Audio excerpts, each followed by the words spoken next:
Hello, my name's Lorraine Hendra. I grew up on a tomato farm in far north Queensland with a pair of hard-working parents who worked day and night just to make ends meet. Their one goal was to send me to Avondale College to become a high school teacher. I not long graduated and Mum's melanoma returned in her early 40s, and months later, just a few months later, we lost her. Mum always told me I was meant to be a teacher, and boy was she right. I just revelled in every day working with teenagers, helping to influence their big decisions in life. 10 years later, I was still just as passionate and still enjoying it just as much. But then my new husband asked me to make a decision that was probably the toughest one I've ever made in my life. And that was, leave teaching, Lorraine. I need you to come and help me grow this small business that I've just started. What did I know about business? Wow, I knew I had a good work ethic. I knew I had a lot of common sense, and I knew that teaching had taught me how to bring the best out in people. And so at 31, I began a faith journey that I didn't have a clue how it would end up. Norm was a committed Christian. He loved his God. And so we dedicated this new window furnishings business to God. Sydney Blinds and Screens became God's business.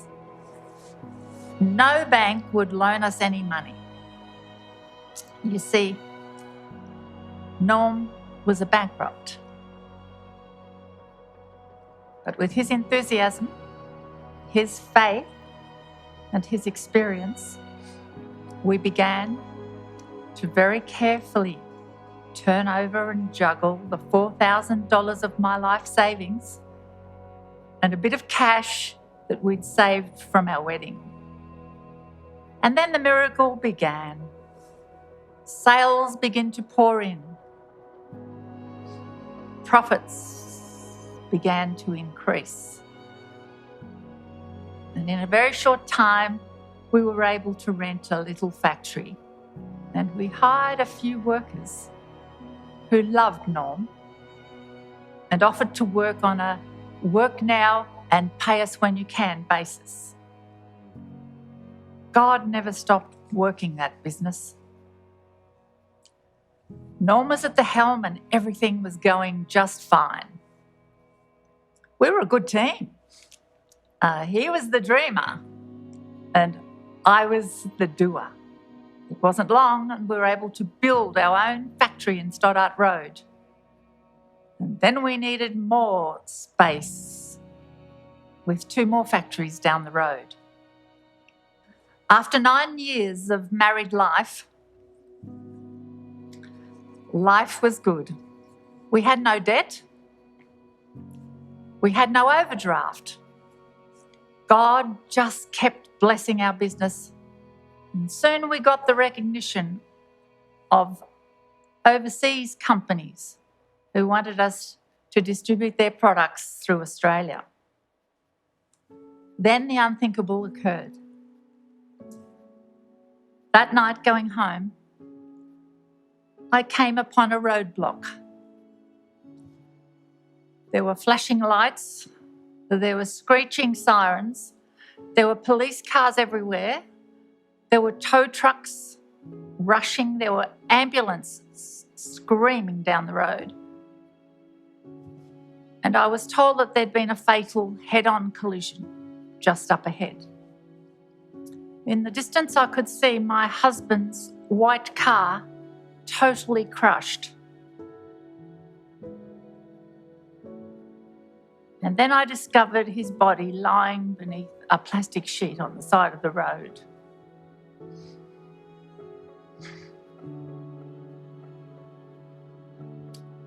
Next morning, I thought I'd woken up from a dream, but reality started to sink in when there became a non-stop stream of flower arrangements arriving at my door and at the factory door. So many people had been touched by Norm's life, and tributes came in from around Australia, never ending.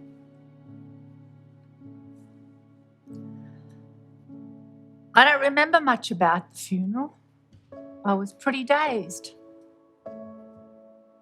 All I can remember is that they had to get the police to conduct the traffic.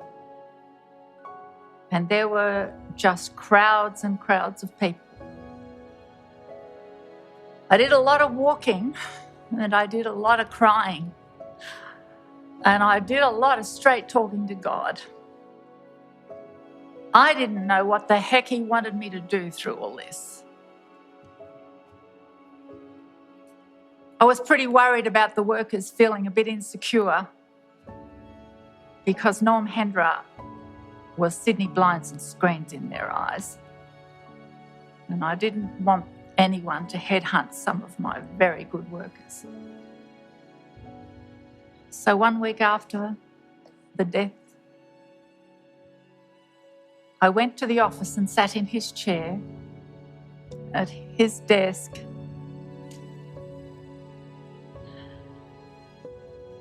Rather dazed. I just wanted to give them continuity. I ended up doing a private deal with God. I agreed to take it on, running the business, if he would guarantee to help me. I told him that we'd all draw our wages, but all the profits I was willing to give to the church. There was one proviso. He had to give me 12 months without any big major hassles. It was a massive learning curve. It was so hard finding out the details of what Norm used to do. But we worked really hard and really long hours. 60 hours a week was normal, and things just kept going on the same. I never changed anything. We just kept doing whatever Norm did. I never worried about the getting of sales. They always came in abundance.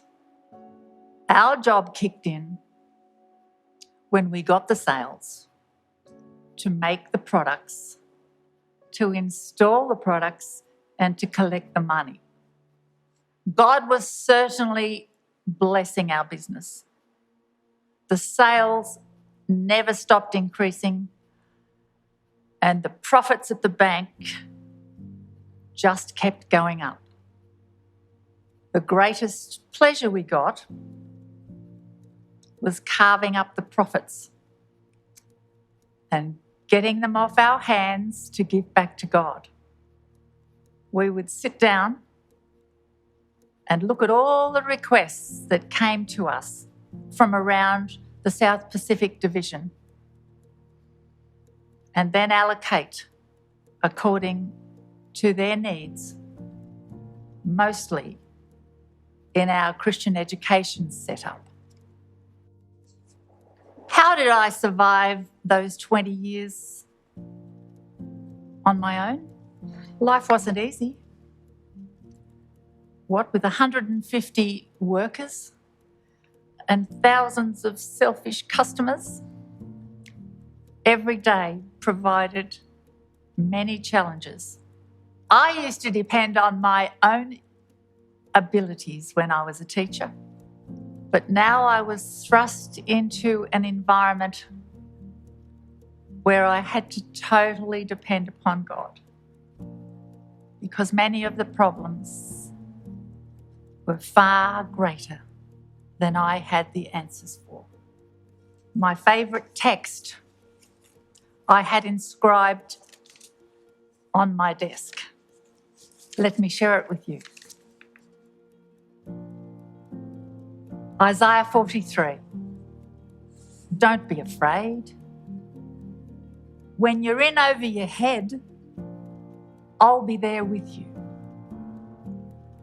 When you're in rough waters, you won't go down. When you're between a rock and a hard place, it won't be a dead end. Because I am your God, your personal God.